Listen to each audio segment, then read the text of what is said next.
Mumtaz TV bersama menegakkan sunnah. Baik. Biar kita tidak membazirkan waktu, karena hari ini temanya mubazir. Assalamualaikum warahmatullahi wabarakatuh. Innal hamdalillah nahmaduhu wa nasta'inuhu wa nastaghfiruhu wa nastahdihi wa na'udzu billahi min shururi anfusina wa sayyiati a'malina. Man yahdihillahu fala mudilla lahu wa man yudlil fala hadiya lahu. Ashhadu an la ilaha illallah wahdahu la syarika lahu wa anna Muhammadan abduhu wa rasuluh. Allahumma salli wa sallim wa barik ala Muhammadin wa ala ali Muhammad kama sallaita ala Ibrahim wa ala ali Ibrahim innaka Hamidum Majid. Ikhwah sekalian, kita akan mengangkat masalah penyakit. Ini bukan hanya penyakit hati, ini adalah penyakit sosial paling fenomenal, yaitu hidup di dalam kemubaziran, hidup di dalam foya-foya, buang-buang.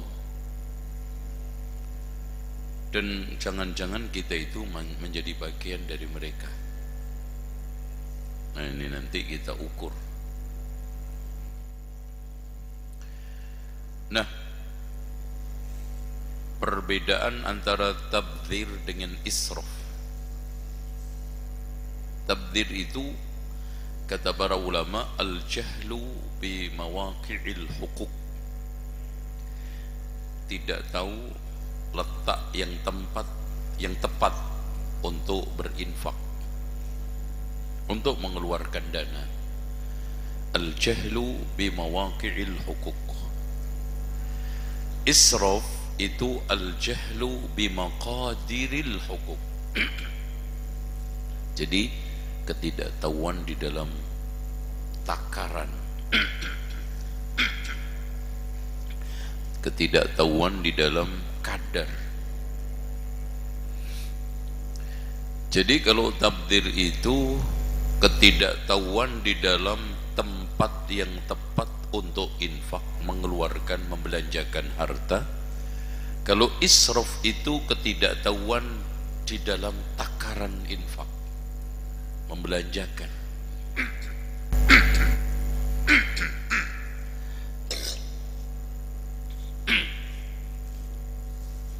Nanti kasih apa Thomas, Mas? Ini airnya bener nggak tadi? Jangan air wudhu ini.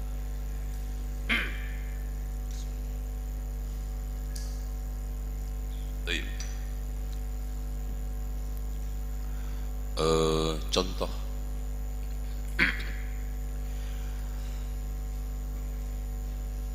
antum, makanya dulu ada iklan namanya mana suka mana sarana. Mana yang itu suka-suka, mana yang memang betul sarana. Makanya sering saya definisikan sederhana itu mengendalikan hati penuh dengan qanaah, terima apa adanya, mementingkan pola daripada gaya, mendahulukan kebutuhan daripada keinginan. Nah tuh, mana suka mana sarana.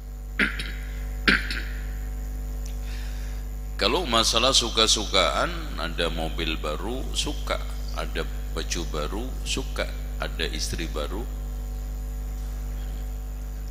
Gimana? Ustaz Fauzi? Suka? Oh. Tapi antum ngenes karena menghayal nggak keturutan.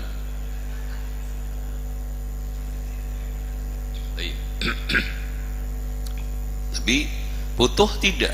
Kita kadang nggak butuh. Ya. Jadi Ketika kita sekarang ini menginfakkan, membelanjakan harta kita di tempat yang tidak tepat, itu namanya mubazir. Ketika kita itu infak, belanjakan harta tidak tepat takarannya, kalau tidak tepat tempatnya namanya mubazir, kalau tidak tepat takarannya itu namanya apa? Israf. Contoh, jajan anak antum seharusnya cukup cuma 5.000, antum kasih 10.000, itu namanya israf. Karena hak anak itu ada uang jajan ketika sekolah umpamanya.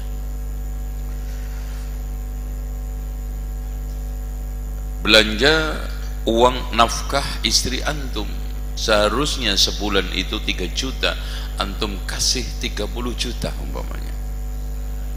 Nah, ini umpama, kalau umpama nggak nanggung-nanggung lah, itu contoh aja kok. Ya, itu namanya apa? Israf. Kenapa? Karena memberikan nafkah kepada istri itu wajib, tapi berlebihan, itu namanya israf. Makanya Abdullah ibnu Mas'ud mendefinisikan tabdir itu memberikan atau infaqul mal bighairi haqqin, itu intinya. Membelanjakan harta tanpa ada semacam hak. Nah, sekarang kita lihat praktek kehidupan kita. Contoh, kita menggunakan pulsa, hanya membuka-buka situs yang maksiat, melihat aurat perempuan, maksiat bighairi haq. Ya. Jadi bahkan kalau kita itu cek dengan benar, pulsa HP kita itu habis untuk kemubadiran, kalau enggak minimal israf. Walladzina idza anfaqu lam yusrifu wa lam yaqturu wa kana baina dzalika qawama. Pakaian kita kalau cukup cuma 5, kenapa harus 10? Mubazir. Israf. Kita pakaian kan harus, cuman berlebih, tidak tepat kadarnya. Kalau tidak tepat tempatnya namanya apa? Mubazir. Kalau tidak tepat kadarnya namanya apa? Israf. Ya. Jadi sekarang ini kendaraan juga begitu. Cukup kita itu kendaraan 1, kenapa 2? Cukup 2, kenapa 3? Rumah juga begitu. Cukup 3 kamar, kenapa 5? Ya, kalau 3 itu harus ya, karena kamar 1 untuk suami istri, kamar 1 untuk anak laki, kamar 1 untuk perempuan. Makanya tuh nanti gitu Pak Puji ya, rancangan kaplingan rumah karyawan yang tetap ya, yang nggak tetap anak nggak mau urusan. Jadi nanti Komi akan membuat kaplingan rumah karyawan tetap, itu minimal harus 3 kamar ya. Kamar 1 untuk anak laki, karena Rasulullah katakan muru auladakum bis salati wa hum abna'u 7 sinin wadribu 'alaiha wa hum abna'u 10 sinin wa farriqu bainahuma fil madaji. Pisah tempat tidur tuh ya. Kalau Pak Arinto sih cukup cuman selonjor aja udah cukup ya. Ya Pak Arinto ya. Ini senyumnya misterius nih. Minum dulu Pak Arinto ya.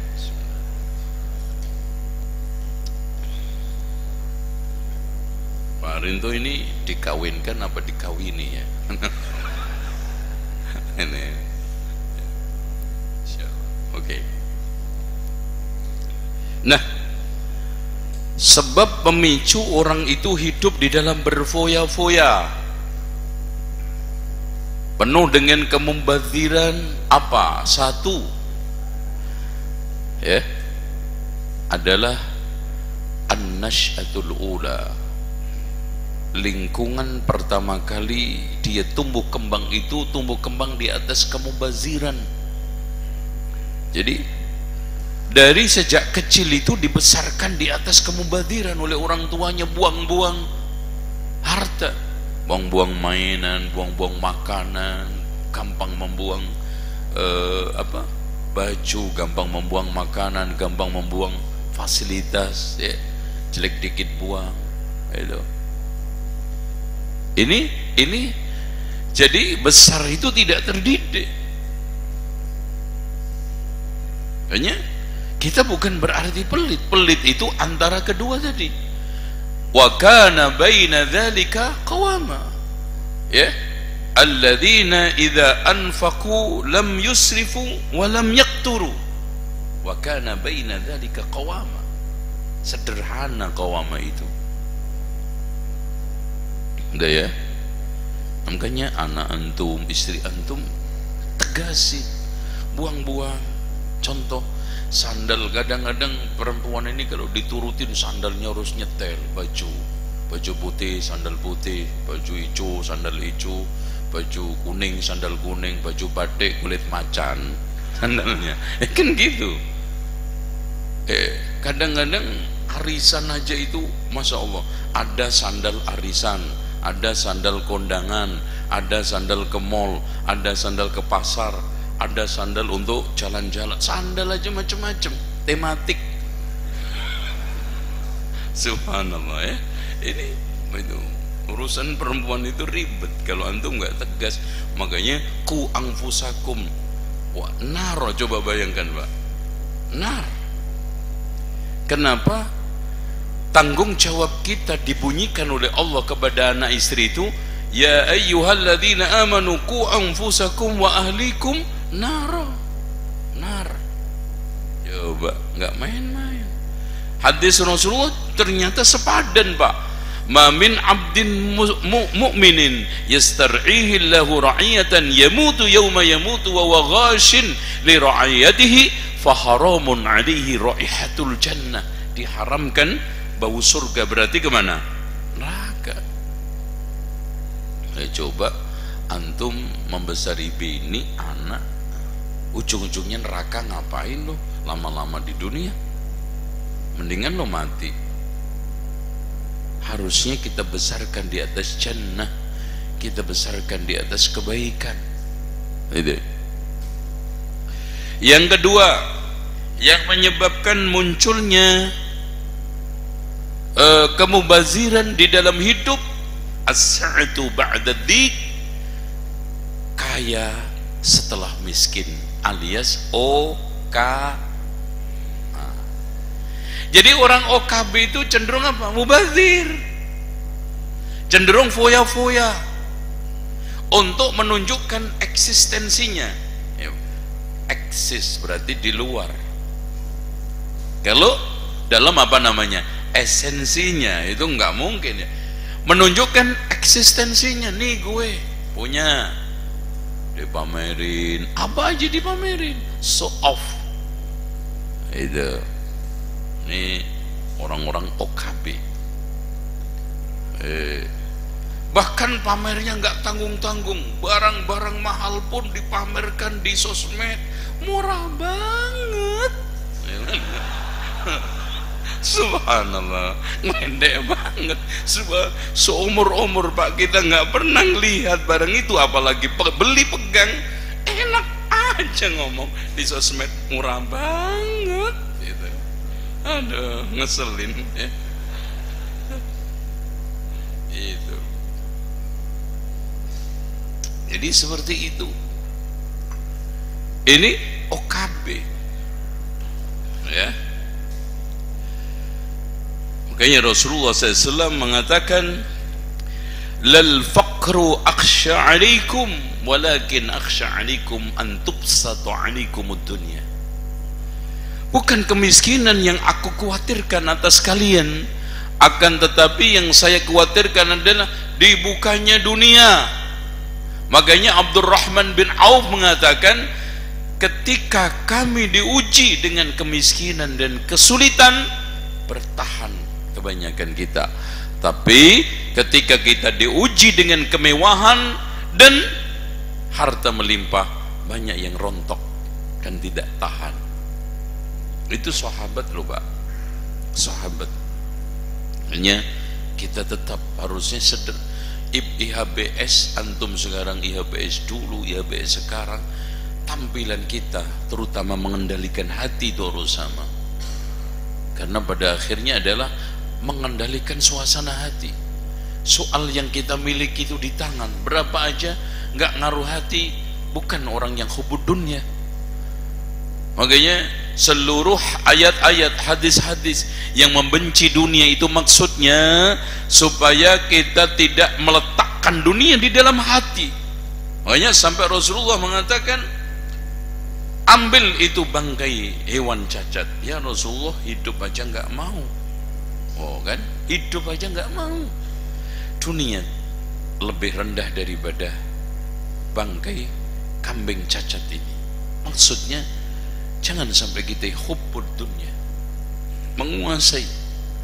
Makanya nasihatnya kaumnya Qarun bukan supaya meninggalkan dunia.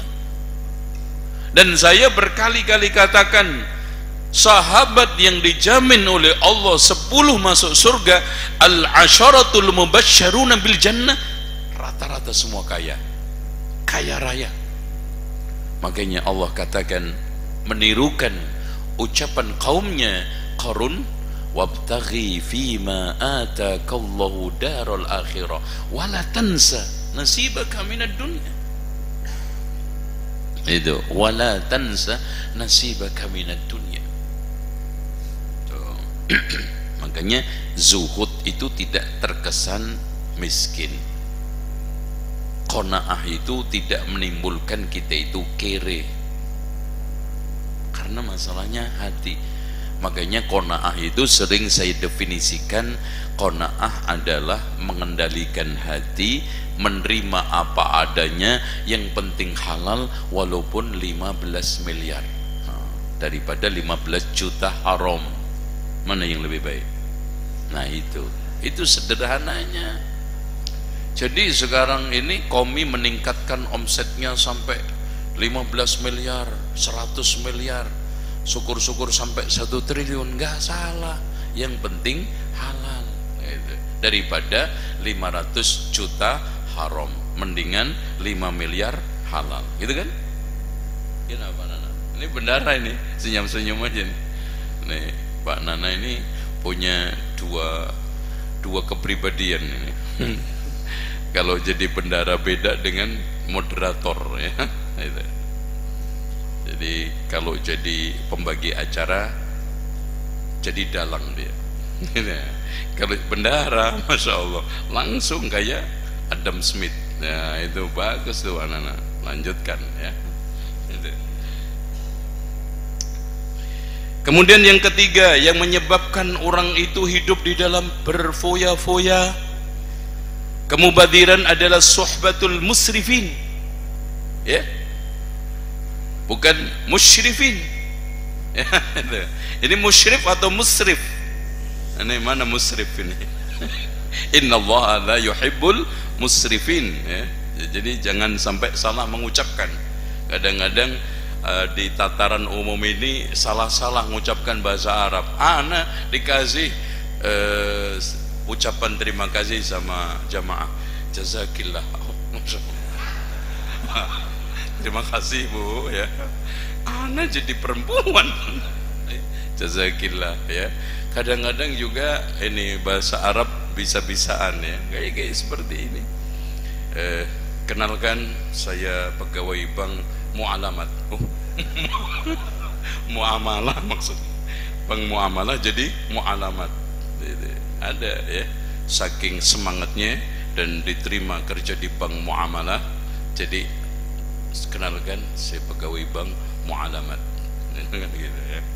Jadi bahasa Arab ini harus dibenahi. Makanya mending kita berdoa pakai bahasa Indonesia yang ngerti daripada bahasa Arab dipaksa-paksakan. Pengen minta mercy dapat bajai, rugi kan. Iya, nanti habis diservit lompat-lompat itu ya bajainya. Oke. Musrifin. Ya, musrif itu sebetulnya dalam hal apapun. Makanya qala fama khatbukum ayyuhal mursalun qalu inna ursilna ila qaumin mujrimin linursila alaihim hijaratan min tin musawwamatan 'inda rabbika lil musrifin. فأخرجنا من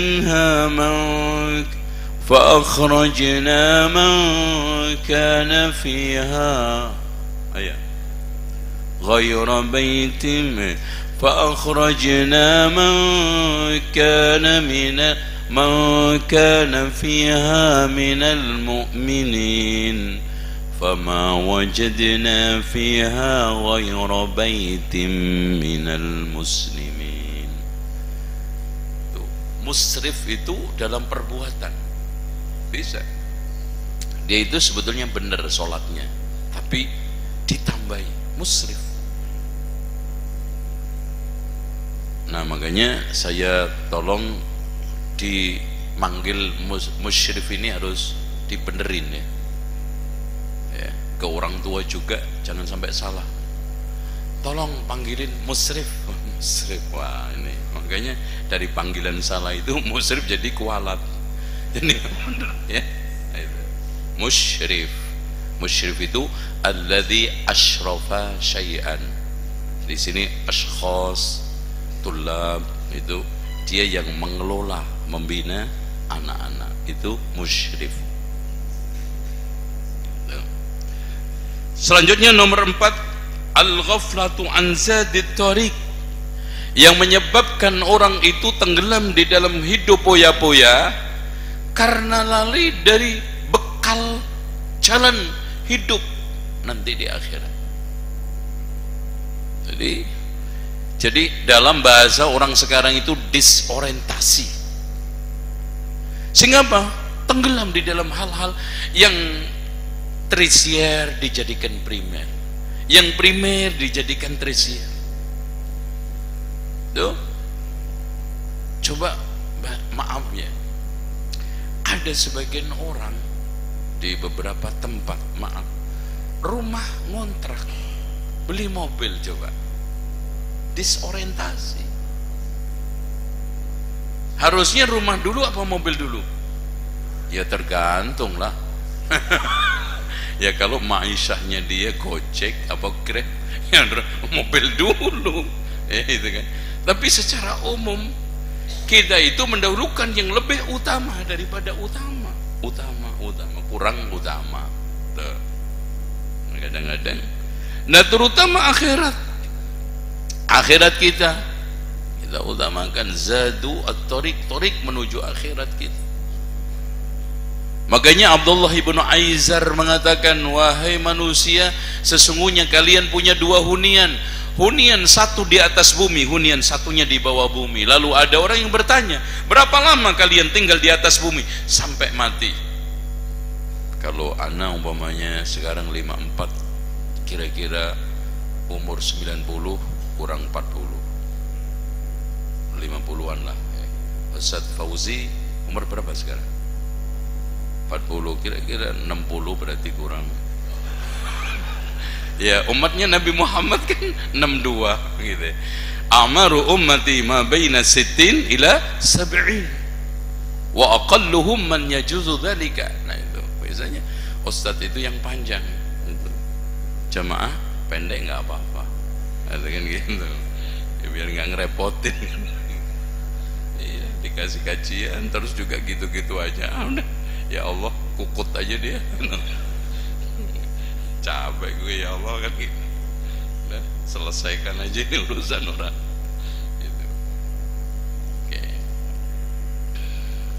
Selanjutnya nomor berapa?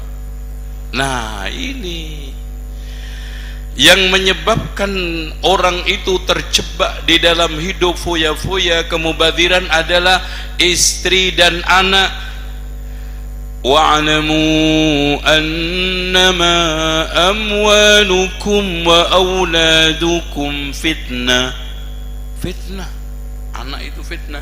Dan minimal kata Rasulullah, al-waladu mabkhalatun, anak bikin bakhil orang tua. Majbanatun, bikin pengecut orang tua. Majhalatun, bikin bodoh orang tua. Mahzanatun, bikin sedih orang tua. Itu anak. Makanya anak itu kebanyakan bikin susah orang tua. Tapi alhamdulillah rata-rata orang tua itu senang disusahi anak. Itu aja, senang disusahi anak. Iya gak? Ya, susah. Kadang-kadang kita subhanallah ya, anak sakit susah, tapi di sana ada semacam keasyikan, kebahagiaan tersendiri. Daftarin anak wirawiri sekolah, ngantar jemput ya. Makanya anak itu urutannya kalau umur 1 sampai 45 itu nyenengin. Nangis aja nyenengin. 5 sampai 8 ngeseli, ketawa aja kesel kita. Apain lo ketawa mangap? Ketawa ngiki aja. Yang bener itu. Kadang gurau sama adeknya, kadang-kadang dicincang sama sarung. Coba kan ngeseli banget. Nah, kalau sudah umur 8 sampai 17 nyusai, bahkan ngeseli dan nyusai. Itu romantika punya anak. Makanya punya anak itu banyak susahnya daripada senengnya. Cuma alhamdulillah Allah titipin rahmat, setiap orang tua seneng disusahi anak. Itu aja. Ya, coba aja antum punya anak 2 tahun nggak nangis, ayo. Ya Allah Pak, anak itu selama 2 tahun anak nggak pernah dapat anak saya nangis, pasti bermasalah. Gitu. Nangis terus juga apa? Kesel, jengkel. Nah itu anak. Makanya jadikanlah anak itu waladin solihin yad'ulah. Oke, anak istri dikendalikan. Sekarang tidak serba diturutin. Ada sekarang permintaan yang sifatnya primer, ada permintaan yang sifatnya sekunder, ada yang tersier. Antum kaplingkan, sesuaikan dengan kebutuhan. Liyunfik dzu sa'atin min sa'ati. Makanya waman qudira 'alaihi rizquhu falyunfik mimma atahullah. Jangan nyama-nyamakan orang lain. Kemampuan kita beda kok, kepalanya aja beda, kaki beda, motor beda, semuanya beda. Samanya di mana? Makanya ini konsekuensi daripada ya ayyuhalladzina amanu qu anfusakum, terutama istri harus antum jauhkan dari orang-orang pecinta dunia. Fa'arid amman tawalla an dzikrina wa lam yurid illa al-hayata ad-dunya. Dzalika mablaghuhum minal ilm. Udah, fa'arid amman tawalla an dzikrina wa lam yurid illa al-hayatad dunya. Ya. Orang Masya Allah Pak, pecinta dunia itu, orang-orang awam itu majelisnya kalau nggak bicara tas yang model untuk bungkus itu roti, yang kalau kita kresek mereka nggak mau kalau nggak merek Gucci. Cuma itu pun nentengnya begini supaya ketahuan bahwa kresek saya aja Gucci, apalagi yang benar. Pertama kali yang dilihat tasnya, pertama kali yang dilihat kacamata mereknya, pertama kali yang dilihat sepatu sandalnya. Itu awamer gitu, masya Allah, pakai ada S-nya, awamer gitu. Itu mereka. Antum kita tidak, udah paham kok. tas, yang penting buat ini nenteng, belanja cukup kemana-mana. Ini praktis itu aja, buat ngaji enak, buat wadah buku juga enak, itu kan gitu. Apalagi kalau arisan buat bungkus kue muatnya banyak, itu kan gitu, cukup ya. Selanjutnya nomor 6 adalah al-ghaflatu an tabi'atil hayati dunia. Kenapa orang itu berfoya-foya gila harta, bahkan hidup di dalam kemubaziran dan israf? Karena lalai terhadap watak dunia. Watak dunia itu fluktuatif, gampang berganti layar. Yang kaya cepat miskin, yang miskin pun mendadak kaya tiba-tiba. Oh, apalagi tiba-tiba jadi pesulap kuning, itu kan gitu. Tiba-tiba jadi dukun jadab, Gus jadab. Jadab itu apa? Gendeng terhormat. Tuh.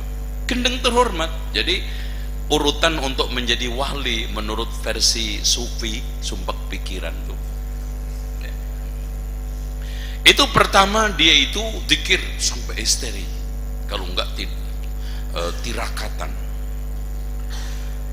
Itu zikirnya itu juga ada 5 tingkat. Tingkatan terendah zikir syariat, la ilaha illallah Muhammadur Rasulullah.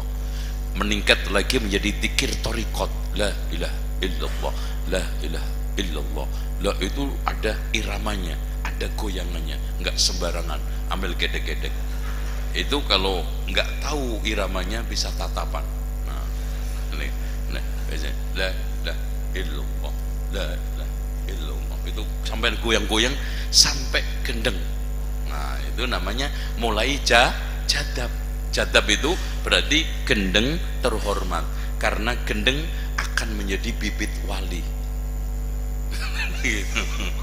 Coba bayangkan kalau se-Indonesia ini gendeng. Aduh, coba bayangin Pak, Masya Allah. Padahal gendeng itu jadi wali nikah aja nggak sah, apalagi wali Allah. Masya Allah, aneh emang orang-orang begini nih ya. Apalagi wali murid ya bes. Ya gendeng apa ya, kita tidak menerima apa pelayanan wali murid yang seperti ini kan gitu. Ini nah, nanti zikir meningkat lagi menjadi zikir thariqat hakikat. Itu mulai Allah Allah Allah Allah. Nah, meningkat lagi menjadi zikir ma'rifat, huwa huwa huwa hu hi hi hi hi hi, sampai zikir tidak bersuara, zikir ghaib namanya.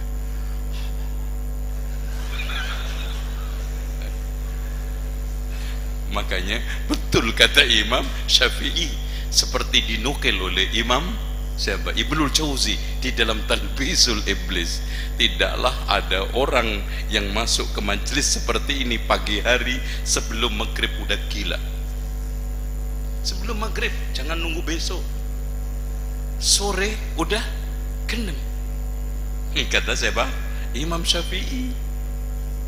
Itu ya, Allahu a'lam. Yang nomor 7, at-tahawun ma'an nafas nibah. Kita teledor mendidik diri kita. Yang sering saya ulang-ulang, ya ikhwan, semua di antara kita ini faham sholat jamaah ke masjid, kadang-kadang masih malas. Kenapa? Kita kurang menegur diri kita sendiri. Kita tahu infak itu keutamaannya, Masya Allah. Sampai detik ini juga kita masih pelit, karena kita kurang bisa mendidik, menasihati diri kita. Ayo tegur ya. Makanya Abdullah ibnu Mas'ud ketika menafsirkan firman Allah surat Al-Hadid ayat 14, alam ya'ni lilladzina amanu an takhsha'a qulubuhum li dzikrillah wa ma nazala minal haq. Belum 4 tahun kita berislam udah ditegur oleh Allah, wala takunu kalladzina utul kitab. Kenapa utul kitab? karena dia berpaling ya, fatala alaihimul amad faqasat qulubuhum, panjang masa antara nubuwah dengan zaman yang mereka huni, sehingga mereka cenderung lalai, cenderung jauh dari risalah, sehingga hatinya itu keras. Faqasat qulubuhum. Makanya Masya Allah Pak, firman Allah yang tadi itu kan gini, wa ati dzal qurba haqqahu wal miskin wa ibnas sabil wa la tubadzir tabdzira innal mubadzirina kanu ikhwana syayatin. Yang menarik ketika israf, khudhu zinatakum inda kulli masjidin, itu para ulama menafsiri, ambillah ketika masuk masjid sandalmu dan pakai untuk sholat. Loh, Masya Allah. Jadi pakai sandal ketika sholat itu ternyata hiasan indah kaum ahli sunnati wal jamaah. Yang sunnah ini banyak dilalaikan oleh umat pada zaman sekarang. Makanya Rasulullah pernah sholat ini buang sandal. Kan? Kemudian sahabat-sahabat belakangnya juga ikut buang.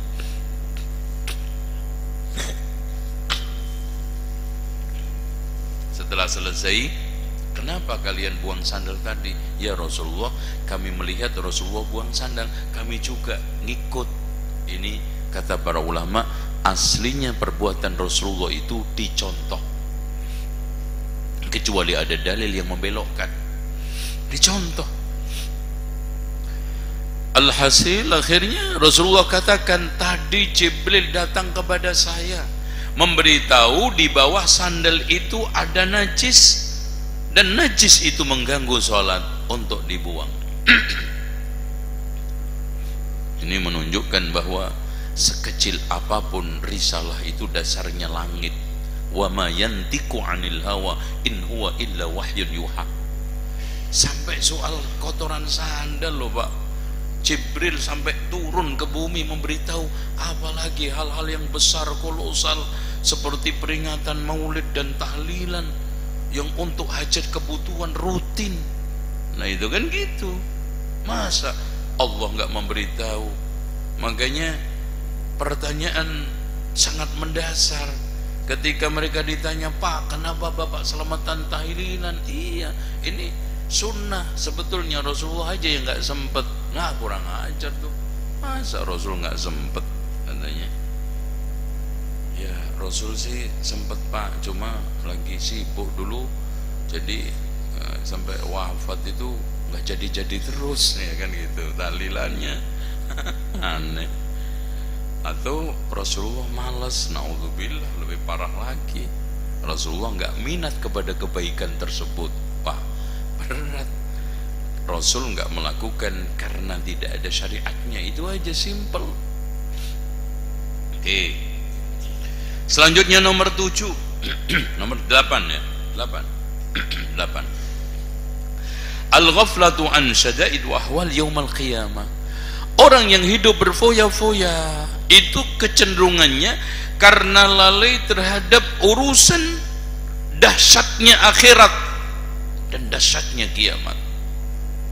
Coba ngebayang nggak Pak, ketika kita diberdirikan di hadapan Allah, yauma yaqumun nasu li rabbil alamin, kemudian kita itu panasnya didekatkan sepenggala, semua bercucuran keringat sampai tenggelam. Kemudian manusia nafsi-nafsi, sampai yauma yafirrul mar'u min akhi wa ummihi wa abi wa sahibatihi wa bani likulli imri'in minhum yauma idzin sya'nun yughni.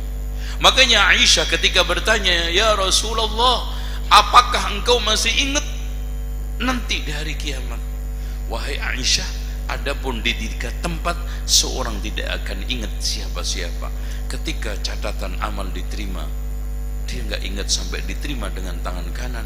Kedua, ketika amal ditimbang sampai dia itu tahu yang berat amal baiknya. Dan ketika meniti sirat, maka Makanya ketika Rasulullah menjelaskan kepada Aisyah, yuhsarun nasu yaumal qiyamati hufatan uratan ghurlan, manusia dihimpun di hari kiamat itu nanti dalam keadaan telanjang, tidak pakai sandal, belum disunat. Apa kata Aisyah? Ya Rasulullah, kalau memang begitu kita malu. Ya Aisyah, al-amru asyaddu min dzalika, perkara itu lebih parah, berat daripada itu semua. Coba Pak, bayangin gini aja, sepanik-paniknya, sesedih-sedihnya, sekalut-kalutnya, kalau antum duduk merenung lamun, tiba-tiba di depan antum ada orang telanjang, pasti kaget juga. Masih ini nggak urusan, coba. Ya Allah, saking dahsyatnya tuh. Nah ini kita mikir, ya Allah, udahlah, pakaian cukup ini aja, yang penting di kuburan selamat ini. Karena tadi kata Abdullah ibnu Abi Aizar, hunian yang kedua adalah hunian yang di bawah bumi. Berapa lama kamu tinggal? Sampai kiamat. Coba bayangin Pak, andaikan di antara kita umpamanya Pak Ismail mati hari ini umpamanya, kiamat kurang 1 juta tahun, kuburan tok 1 juta loh Pak. Bayang nggak? Antum nggak ini? Ya Allah, 1 juta. Masya Allah ya Pak ya. Ya kalau kurang 1 juta, kalau 2 juta, bandingkan dunia 70 tahun tadi. Terus kita ke foya-foya, mubazir, ya. Oleh karena itu kita harus banyak menangis, ya, daripada kita itu ketawa. Nomor 9, nisyanul waqi' alladhi tahyahul bashari umuman. Jadi orang yang suka hidup berfoya-foya itu melupakan realitas hidup. Realitas hidup, Masya Allah Pak, antum nggak tahu realitas sekitar antum, banyak orang yang sekarang nggak bisa makan, antum buang-buang nasi. Antum sekarang ini tahu nggak, hari ini ada orang yang melilit bukan karena puasa, karena dia tidak bisa makan. Teman-teman kita di pedalaman itu hanya sekedar ayam saja, itu girangnya bukan main, kita buang-buang ayam.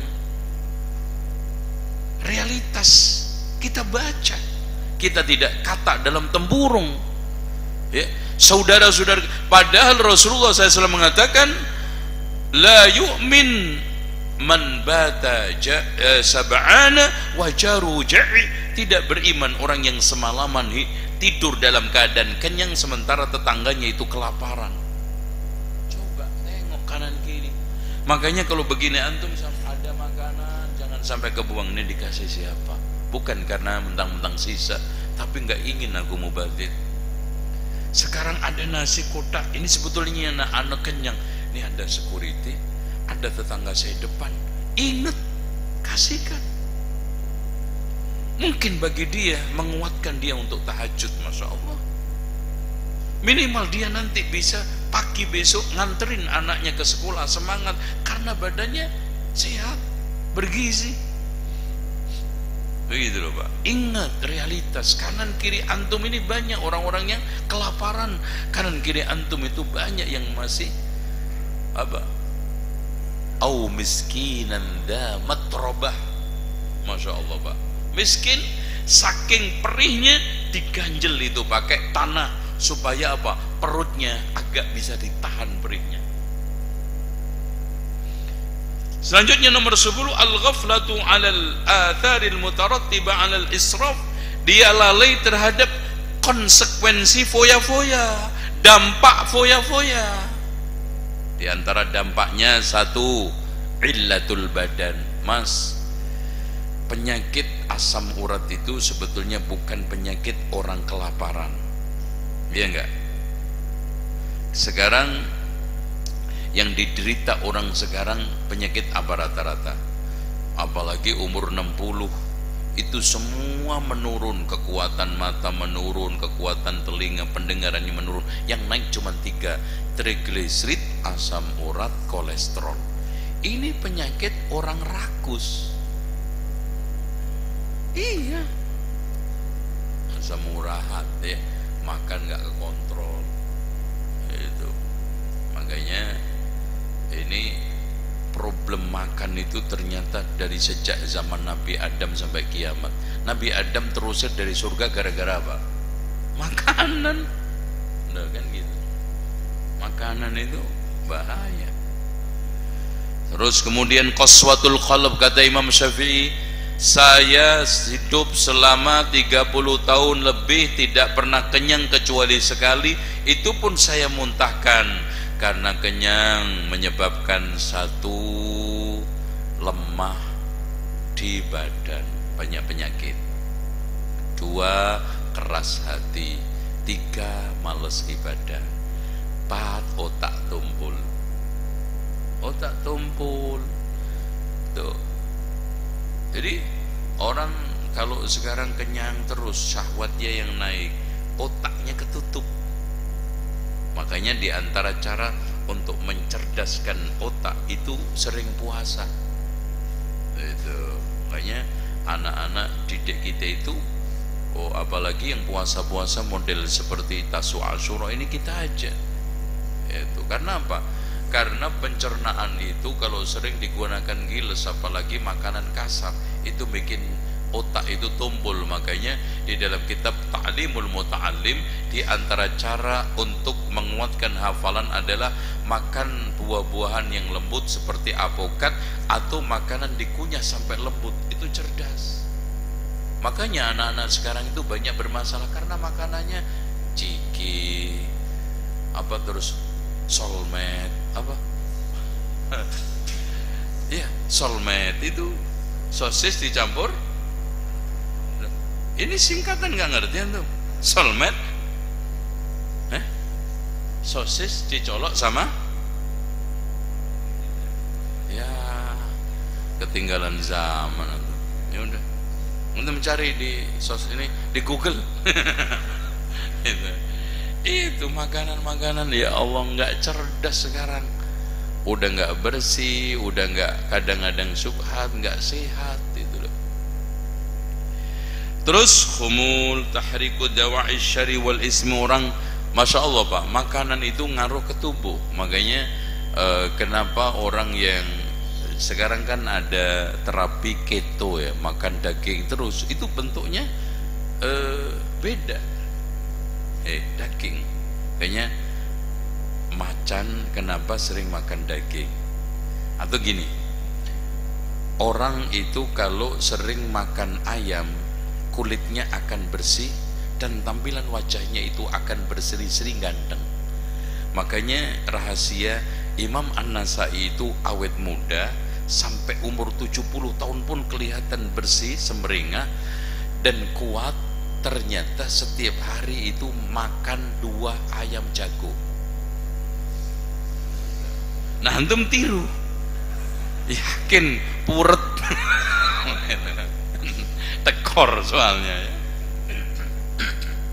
Makanya Imam Nasai itu kan disentimeni oleh gurunya kan, disinyalir karena itunya. Jadi gurunya ini nggak tahan melihat Amrod. Amrod tahu nggak? Amrod itu laki-laki yang ganteng, bikin laki-laki itu jatuh cinta. Itu pokoknya kalau dia ada di majelis diusir. Dan itu dan antum masya Allah Pak, memang betul Amrodnya orang Arab, kalau di sini emang nggak ada. Karena pas-pasan semua. Kalau Arab itu masya Allah itu bahkan di antara mereka itu mendingan saya digoda oleh sekian wanita daripada Amrod gitu ya, seperti itu. Oke. Inhiyar fi sa'nab, termasuk sekarang nanti orang yang suka foya-foya, akibatnya al-inhiyar, gampang stres ketika jatuh bangkrut. Ketika dia tidak punya duit, pokoknya ini udah gampang stres orang begitu. Tapi kalau orang hidupnya sederhana biasa, punya duit nggak punya duit sama aja. Saya makan seperti ini biasa kok mas, makan di pinggiran emperan ini juga biasa kok, nggak ada masalah. Terus kemudian nomor 6, adamul irriayah awil ihtimam bil akharin. Orang yang suka foya-foya itu nggak punya perhatian, stressing kepada nasib orang lain, cuek. Nah, summa la tus'alunna yawma idzin 'anin na'im, itu nanti itu, Bang. Antum tahu nggak asbabul wurud, asbabun nuzul yang diturunkan oleh ulama ayat summa la tus'alunna yawma idzin 'anin na'im? Rasulullah dijamu oleh Abu Ayyub Al-Ansari karena kurmanya Masya Allah, kebunnya juga Masya Allah. Kurmanya selalu buah duluan. Ketika masuk sama Abu Bakar Umar ke kebunnya, disembelihkan kambing. Bahkan, ya Rasulullah, pilih aja sendiri kambingnya. Enggak, sembelihkan. Enggak ya Rasulullah, takut nanti yang saya sembelih enggak sukai Rasulullah.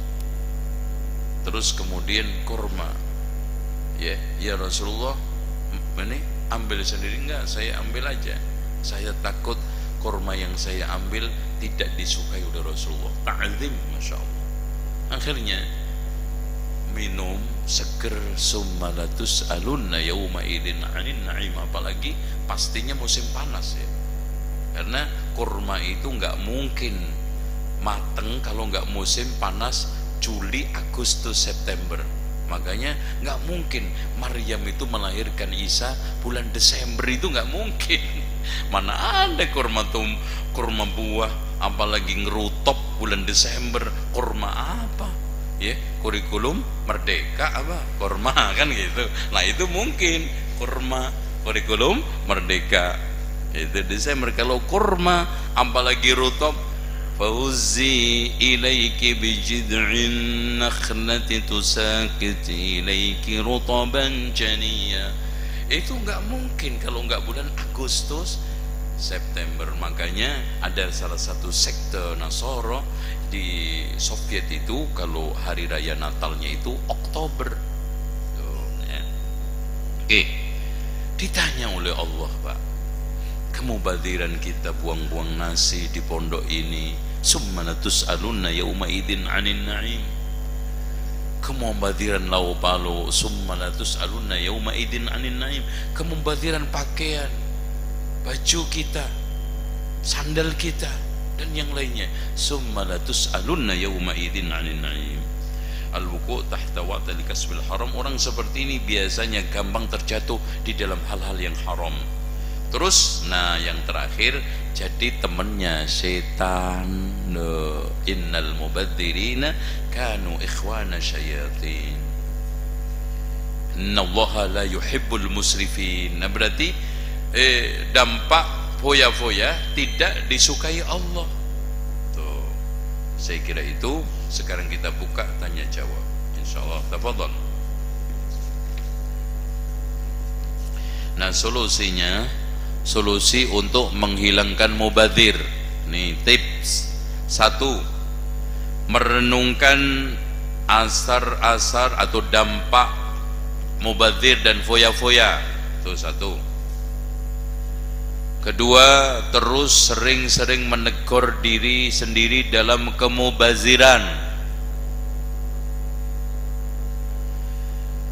Yang ketiga, sering merenungkan sunnah Rasulullah. Apalagi kata Rasulullah, al-kafiru ya'kulu ala sab'ati am'a. Masya Allah, orang kafir itu makan dengan 7 usus.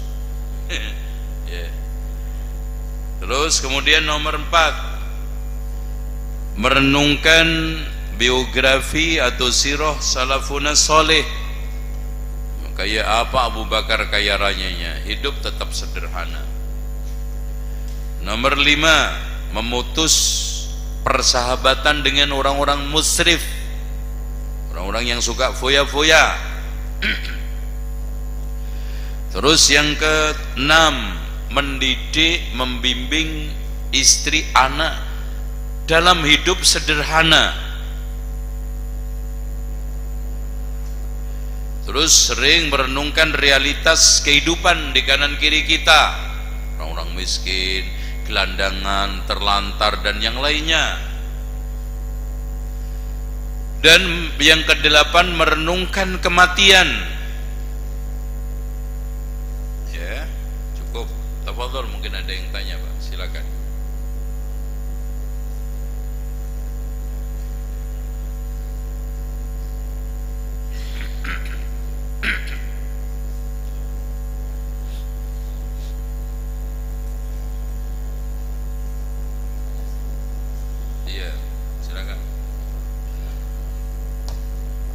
langsung pakai mic biar masuk TV nasional. Itu, ya. Bismillah. Ustaz, izin bertanya, mengapa perbuatan mubazir itu dikatakan sebagai temannya syaitan, Ustaz? Terima kasih, Ustaz. Baik. Asyaiton itu dari kalimat syatona yang artinya adalah menjauh dari kebenaran.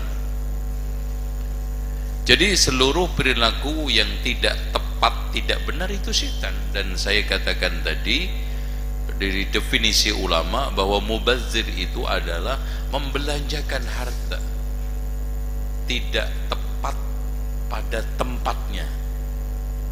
Kalau israf, membelanjakan harta tidak tepat pada kadarnya, syaitan.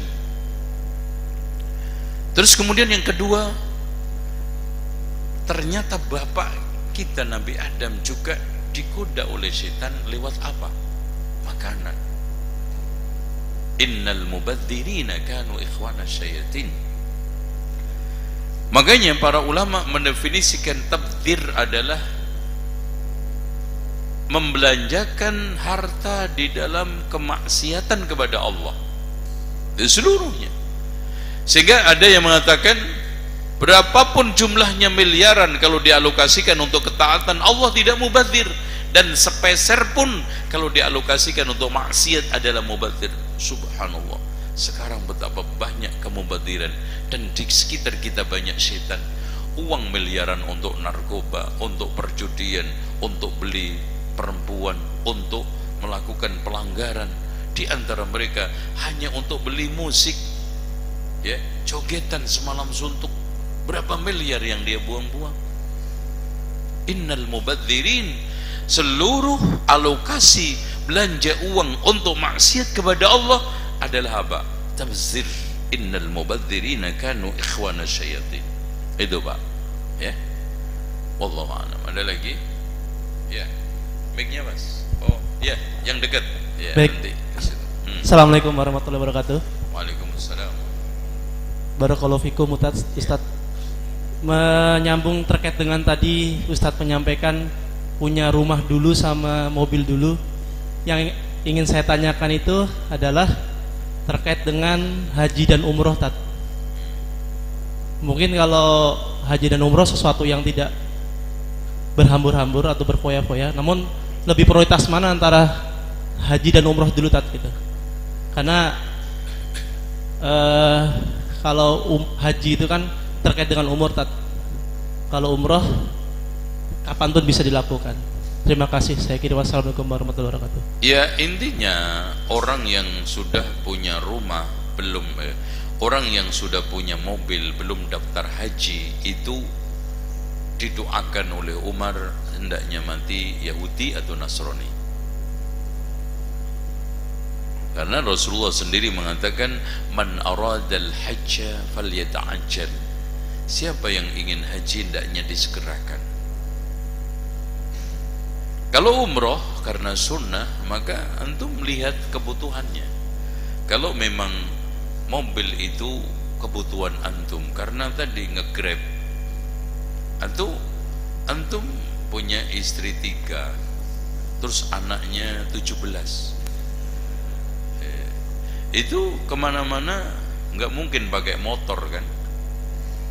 Itu mobil Pajero pun nggak muat 17, ya minimal HIC ya, HIC ya. Atau antum beli Pajero panas njopo jero yang panjang ya, angkot ya, itu namanya Pajero panas njopo jero ya. Itu antum perlu, silakan. Tapi aslinya antum dahulukan rukun Islam. Yang penting daftar. Ana anjurkan antum kumpulkan uang untuk daftar reguler minimal. Karena urutannya 30 tahun. Ya, kalau antum daftar sekarang, insya Allah umur 70 baru dapat panggilan. Lah itu kan umur 60 lah itu ya. Kayaknya segera daftar. Ya. Insya Allah niat Ternyata yang penting antum niat kuat, ya Allah pengen haji, ternyata ada aja. Sekarang untuk daftar haji kan mumpung 25 loh Pak. Nanti kalau haji reguler itu 100 juta, karena sebetulnya haji sekarang reguler itu 100 juta, cuman kelebihannya masih disubsidi. Tuh ya. Nah itu ya, man aradal hajja falyata'ajjal, siapa yang ingin haji disegerakan. Fadhal, itu Pak. Ya, silakan yang sebelah sini. Oke.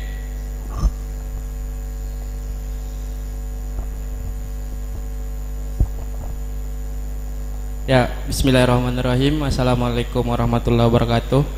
Ya, barakallahu fikum Ustadz atas ilmunya. Semoga Ustadz dalam lindungan Allah Ta'ala.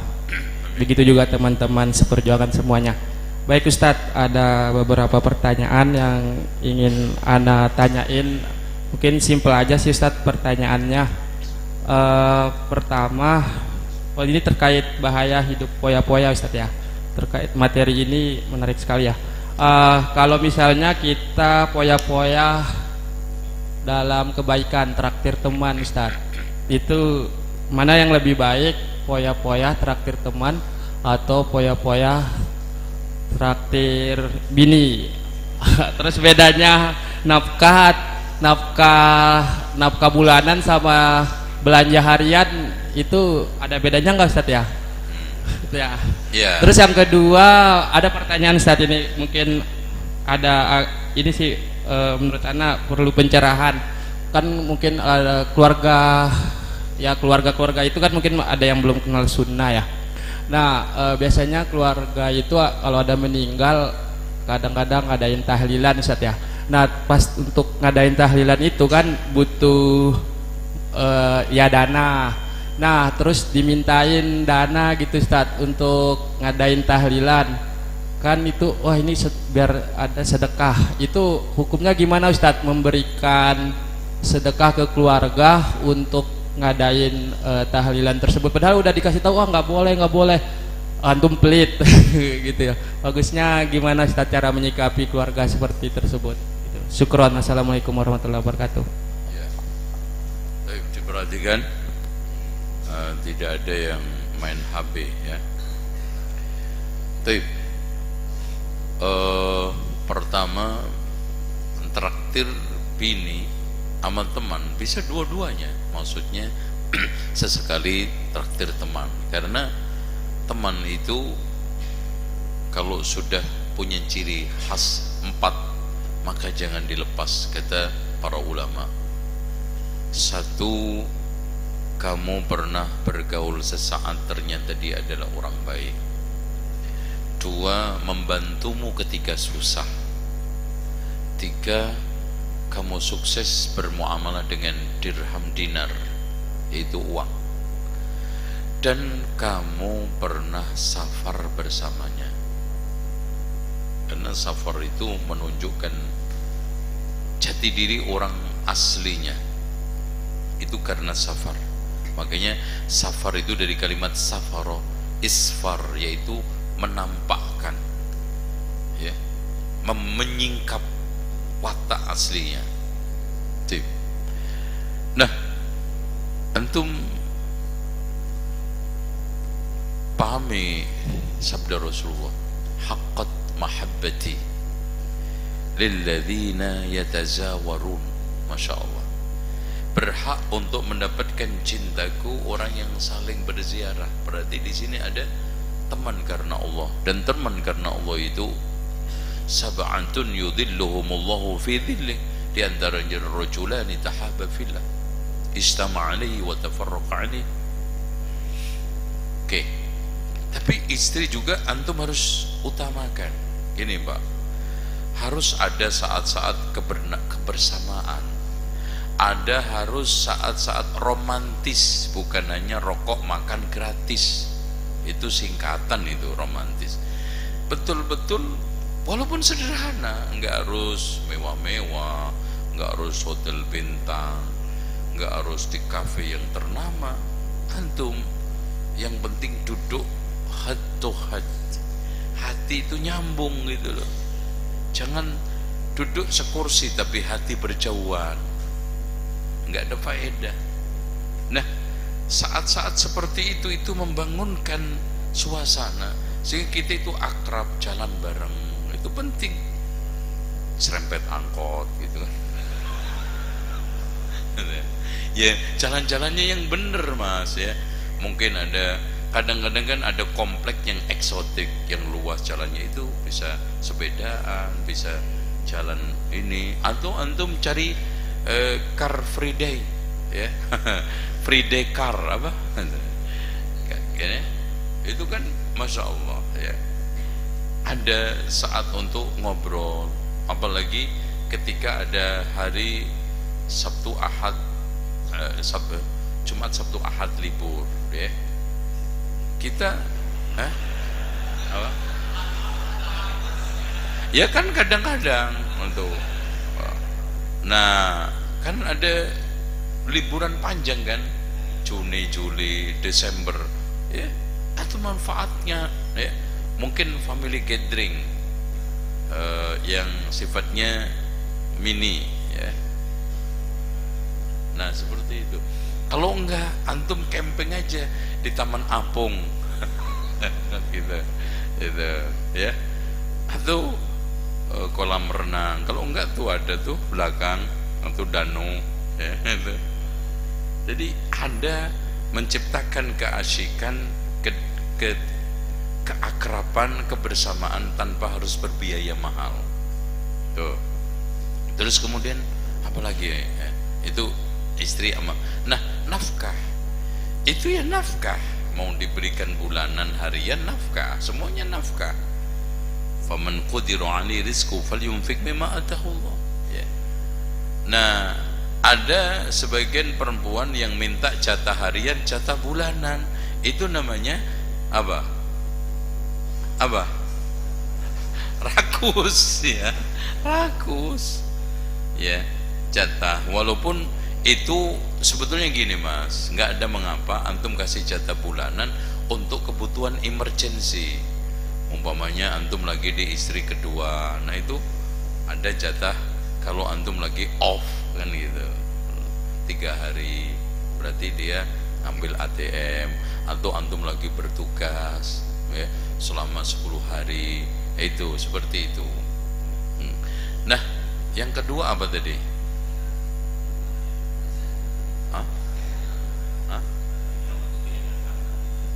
Kasih itu Ustaz, sedekah ke keluarga yang minta ini tahlilan.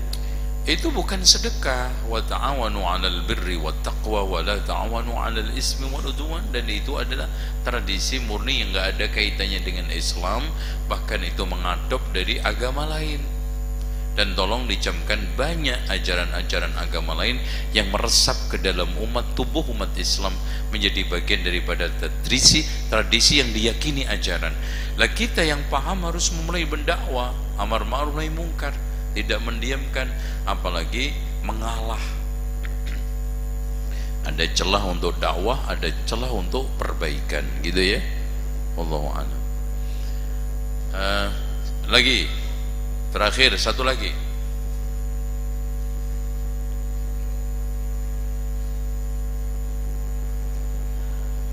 Silakan.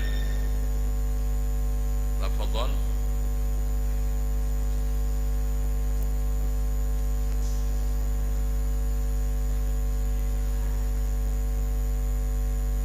Insyaallah ini tenang semua. Kalau begitu saya menghormati dan menghargai ketenangan antum, menunjukkan antum bahagia dan faham, itu husnudzonnya. Oleh karena itu kita akhiri majelis ini dengan doa kafaratul majlis. Subhanakallahumma wa bihamdika asyhadu an la ilaha illa anta astaghfiruka wa atubu ilaik. Wa sallallahu ala Muhammadin wa ala ali Muhammad walhamdulillahi rabbil alamin. Wassalamualaikum warahmatullahi wabarakatuh.